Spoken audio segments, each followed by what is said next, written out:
saat di gedung Kementerian Pertahanan, 11 meja ini yang di ruangan Kementerian Pertahanan itu kan orang-orang PDIP. Diminta untuk keluar. Jadi Pak Prabowo itu sendirian di Kementerian Pertahanan. Semua orang-orang merah. Nah akhirnya begitu keluar semuanya, teman saya ini bersama ajudannya. Karena kebetulan qadarullah abahnya teman saya ini pembimbing, artinya penasehat spiritualnya Pak Prabowo. Beliau sudah meninggal. Jadi terjadilah dialog. Tapi Pak Prabowo ngomong ke teman saya ini, Pak Kiai, saya komunikasi tidak dengan lesan.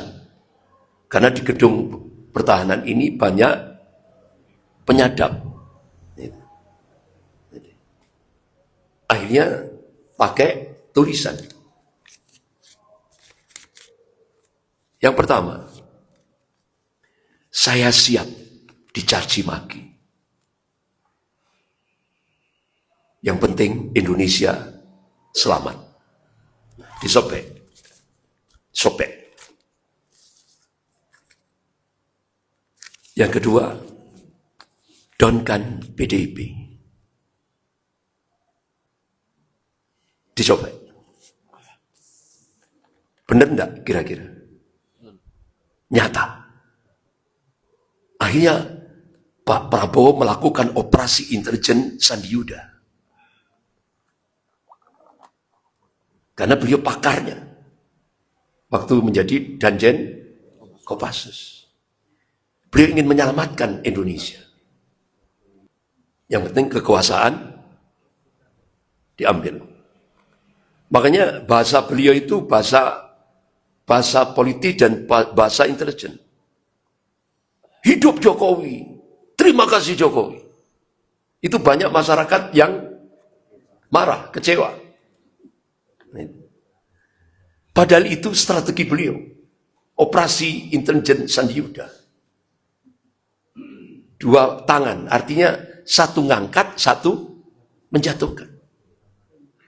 Begitu beliau ngomong, hidup, terima kasih Jokowi, hidup Jokowi. Hasto ditangkap. Karena apa? Hasto memegang semua kejahatan Jokowi selama 10 tahun.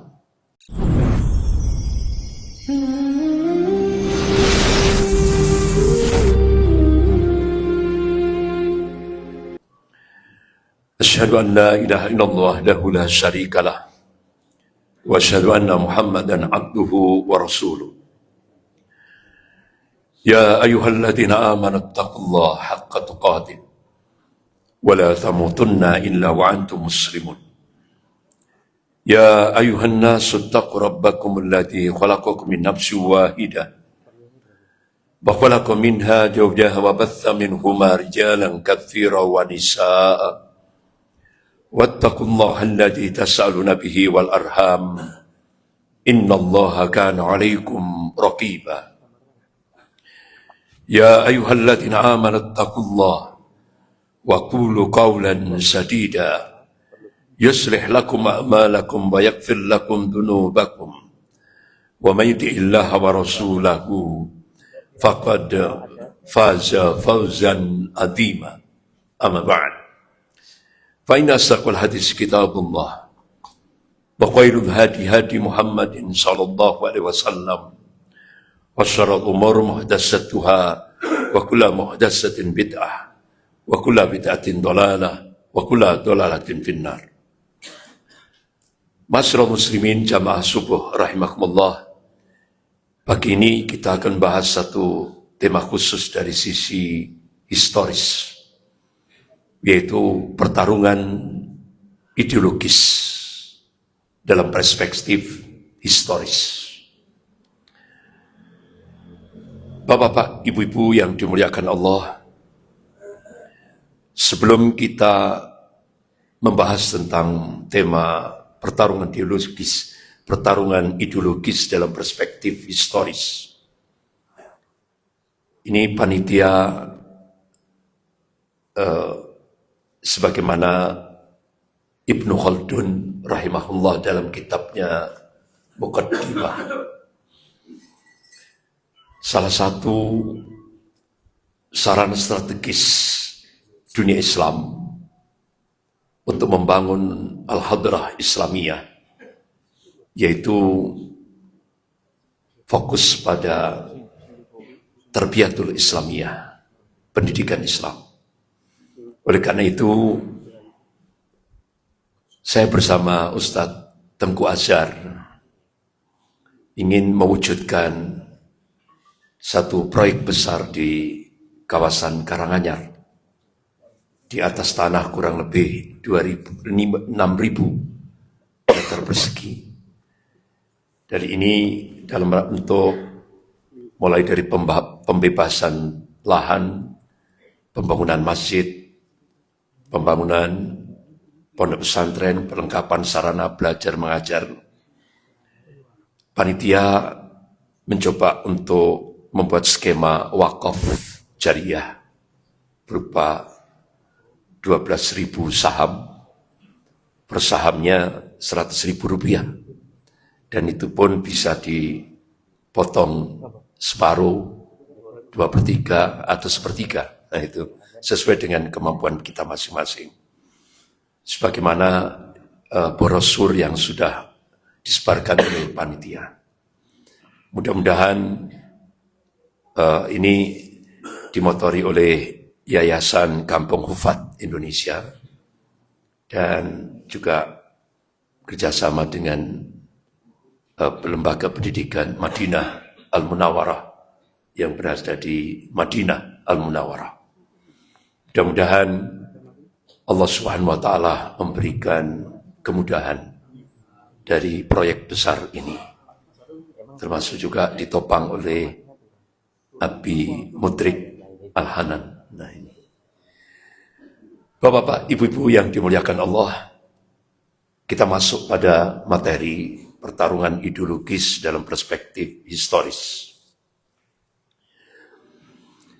Pertarungan ideologis umat Islam Indonesia menghadapi Harakatus Suhyun di Indonesia, gerakan Zionisme Yahudi internasional di Indonesia, yang seringkali di Indonesia itu ditopang oleh kelompok nasionalis sekuler, kelompok komunis, dan kelompok Kristiani radikal atau yang sering saya sebut dengan kelompok Ordo Jesuit. Dan pertarungan ini mulai dari dulu sebelum Indonesia merdeka sampai sekarang, bahkan ila yaumil qiyamah. Itu terus berlangsung. Dan pertarungan ini dari dulu sampai sekarang tidak lepas daripada skenario global yang sekarang ini benar-benar menjerat Indonesia, yaitu elit global.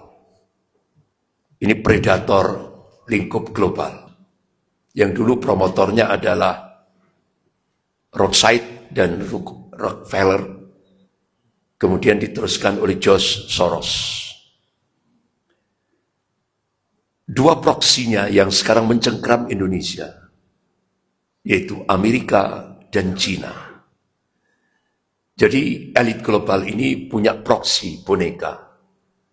Sebelah tangan kanannya kapitalisme Amerika, dengan tangan kirinya komunisme Cina. Dan dua-duanya sekarang mencengkram Indonesia, baik kapitalisme Amerika maupun komunisme Cina. Tujuannya apa? Mereka ingin menaklukkan Indonesia sebagai sebuah negara yang menurut lembaga riset dunia, The Pew Forum on Religion and Public Life, ketika melakukan riset tahun 2005, hasilnya dipublish tahun 2006. Indonesia diletakkan pada ranking pertama, jumlah penduduk muslim terbesar seluruh dunia. Oleh karena itu Indonesia menjadi target utama elit global. Jadi ini sudah settingan Allah, sunnatullah, gak bisa dirubah. Apalagi Allah sudah menegaskan dalam surah Al-Fat ayat 23 itu. A'udzubillahi minasyaitonir rajim. Sunnatullahi allati qad khalat min qabl wa lan tajid sunnahi tabdila. Jadi sunnatullah itu sudah berlaku sejak dulu dan kalian tidak akan pernah melihat, menyaksikan perubahan akan sunnatullah. Jadi Allah yang menguasai rotasi alam jagat raya ini. Allah yang menguasai, yang meninggikan langit tanpa tiang ini mengabarkan sejarah akan berulang. Yang membedakan adalah warna dan kualitasnya.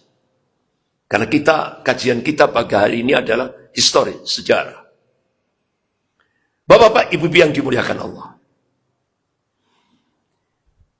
Kalau kita merunut sanad perjuangan tatbikus syariah, penegakan syariat Islam di Indonesia, itu tidak bisa dilepaskan dari perjuangan politik Haji Umar Said Cokro Aminoto. Itu tokoh yang fenomenal. Ya kan? Tahun 1905 bersama Haji Saman Hudi di Kampung Batik Laweyan. Ini. Jadi saat Indonesia dijajah oleh Belanda, pergerakan Islam pertama kali itu muncul dari Kampung Batik Laweyan, Surakarta. Tapi itu pergerakan Islam pertama kali. 1905 Masehi.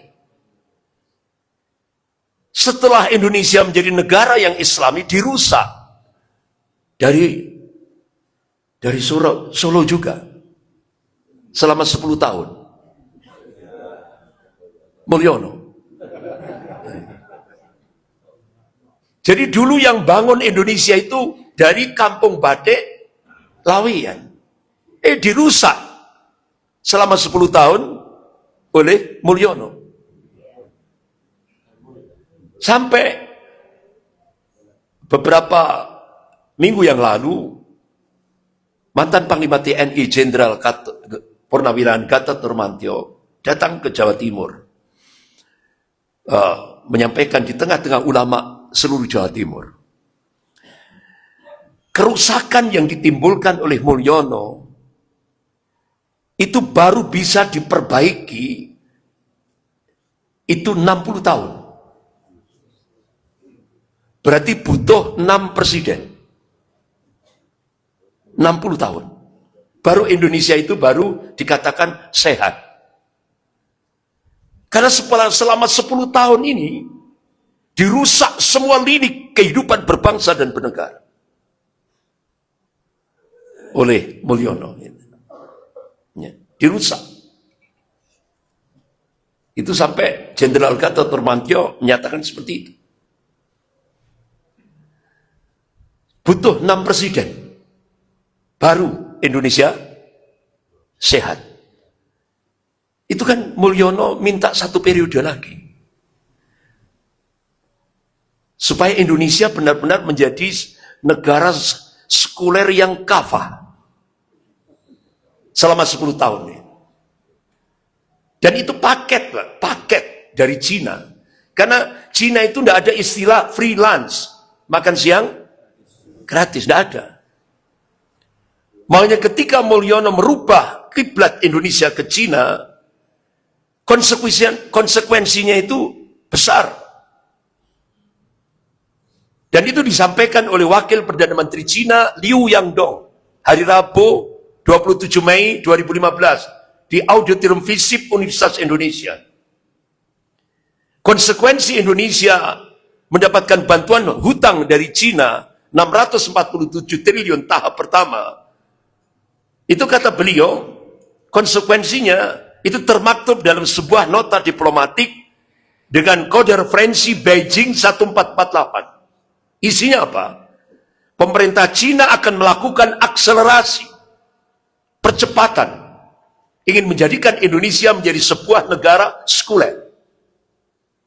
Kalau itu terjadi di Indonesia, maka teori politiknya itu entry point kebangkitan PKI di Indonesia. Makanya Mulyono mau minta 1 periode lagi. Kan waktu itu wartawan tanya, Pak Jokowi, Bapak katanya minta 1 periode lagi. Oh enggak. Tapi wartawan paham. Biasanya Pak Jokowi itu kalau jawabnya sen kanan, biasanya sen kiri. Paham sudah wartawan itu. Ternyata benar.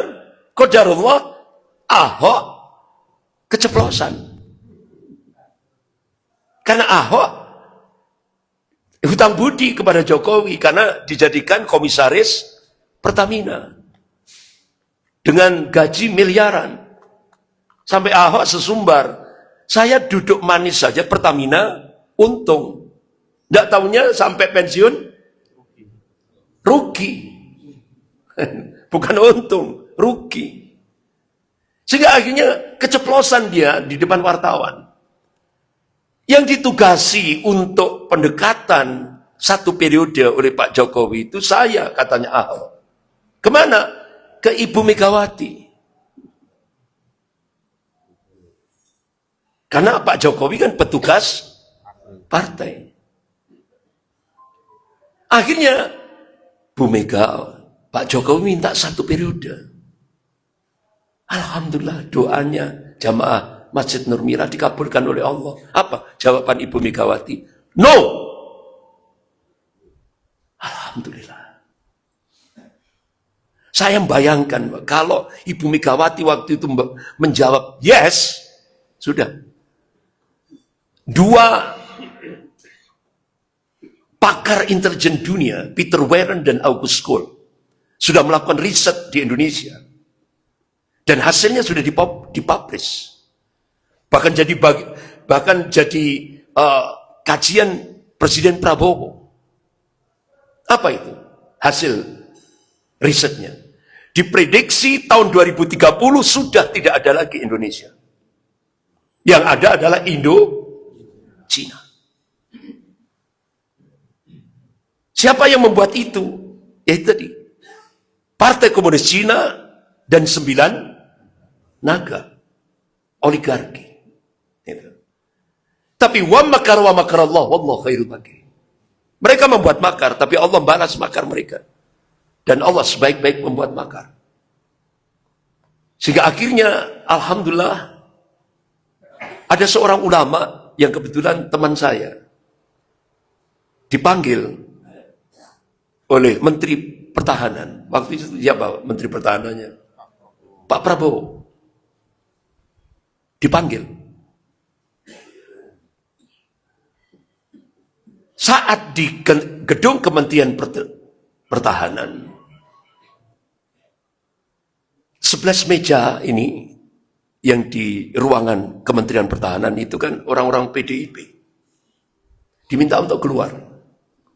Jadi Pak Prabowo itu sendirian di Kementerian Pertahanan. Semua orang-orang merah. Nah akhirnya begitu keluar semuanya, teman saya ini bersama ajudannya. Karena kebetulan, qadarullah, abahnya teman saya ini pembimbing, artinya penasehat spiritualnya Pak Prabowo. Beliau sudah meninggal. Dilanjutkan putranya di Jawa Timur. Jadi terjadilah dialog, tapi Pak Prabowo ngomong ke teman saya ini, Pak Kiai,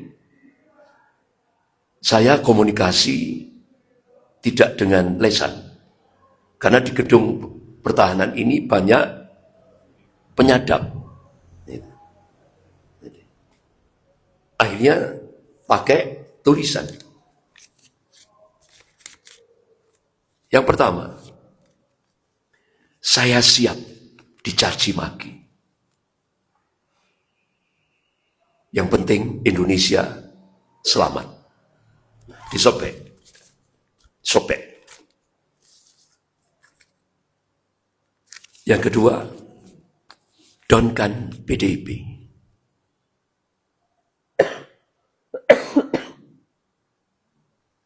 Dicoba. Benar enggak kira-kira? Nyata. Akhirnya Pak Prabowo melakukan operasi intelijen Sandi Yuda. Karena beliau pakarnya. Waktu menjadi Danjen Kopassus. Beliau ingin menyelamatkan Indonesia. Ini. Nah itu. Sudah, nggak usah saya perpanjang. Itu aja. Bapak-bapak, ibu-ibu yang dimuliakan Allah. Alhamdulillah, sampai sekarang. Yang penting kekuasaan diambil. Makanya bahasa beliau itu bahasa politik dan bahasa intelijen. Hidup Jokowi, terima kasih Jokowi. Itu banyak masyarakat yang marah, kecewa. Padahal itu strategi beliau. Operasi intelijen Sandi Yuda. 2 tangan, artinya satu ngangkat, satu menjatuhkan. Begitu beliau ngomong, hidup, terima kasih Jokowi, hidup Jokowi. Hasto ditangkap. Karena apa? Hasto memegang semua kejahatan Jokowi selama 10 tahun. Dan akhirnya semua kejahatan Jokowi selama 10 tahun itu diamankan oleh Dr. Bukoni, pakar pertahanan. Beliau terbang ke Rusia. Jadi data itu, kejahatan Jokowi selama 10 tahun itu disimpan di Rusia. Benar? Benar? Ya. Jadi seperti itu. Dah, nggak usah saya teruskan.